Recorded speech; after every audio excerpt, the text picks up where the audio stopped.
വളരെ വികൃതമായ ഒരു മനുഷ്യനാണ് ഈ ബാലചന്ദ്രൻ മേനോൻ എന്ന് പറയുന്ന ആള്. ചെന്നപ്പോ കാണുന്ന എന്താന്നറിയോ, 3 പെൺകുട്ടികൾ ഇങ്ങനെ വിഭസ്ത്രമായിട്ട് ഇങ്ങനെ ബെഡേ കിടക്കണം. ഇദ്ദേഹം മാറി മാറി ഇങ്ങനെ ഇന്റർകോഴ്സ് ചെയ്യും.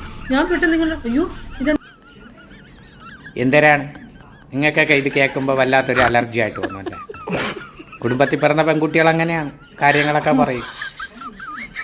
പിന്നെ കുടുംബത്തിൽ പിറന്ന പെൺകുട്ടി 3-4 കല്യാണം കഴിച്ചിട്ടുണ്ട്, അത് കുറ്റമൊന്നും അല്ലല്ലോ. കുടുംബത്തിൽ പിറന്ന പെൺകുട്ടികൾ അങ്ങനെയൊക്കെ തന്നെയാണ്, കാര്യങ്ങളൊക്കെ ഇങ്ങനെ തന്നെ പറയും. അല്ല, എൻ്റെ ഒരു സംശയം, മലയാള സിനിമയിൽ അല്ലെങ്കിൽ ഈ മലയാളത്തിൽ ഈ ചേച്ചീനെ പേടിപ്പിക്കാത്ത ആരെങ്കിലും ഒരാളുടെ പേര് ചേച്ചി ഒന്ന് പറഞ്ഞു തരുമോ? എല്ലാവരും ചേച്ചീനെ പേടിപ്പിച്ചിട്ടുണ്ട്. അല്ല, ഇങ്ങനെയാണെങ്കിൽ ഇതൊരു പഞ്ചായത്തോ ജില്ലയായിട്ടോ അങ്ങ് പ്രഖ്യാപിച്ചാൽ പോലും. അല്ല, അറിഞ്ഞൂടാത്തോണ്ട് ചോദിക്കുകയാണ്. ചേച്ചി ഓരോ ദിവസം വന്നിട്ട് ഓരോരുത്തരുടെ പേരിങ്ങനെ പറയണം, ചേച്ചീനെ പേടിപ്പിച്ചിട്ടുണ്ട്.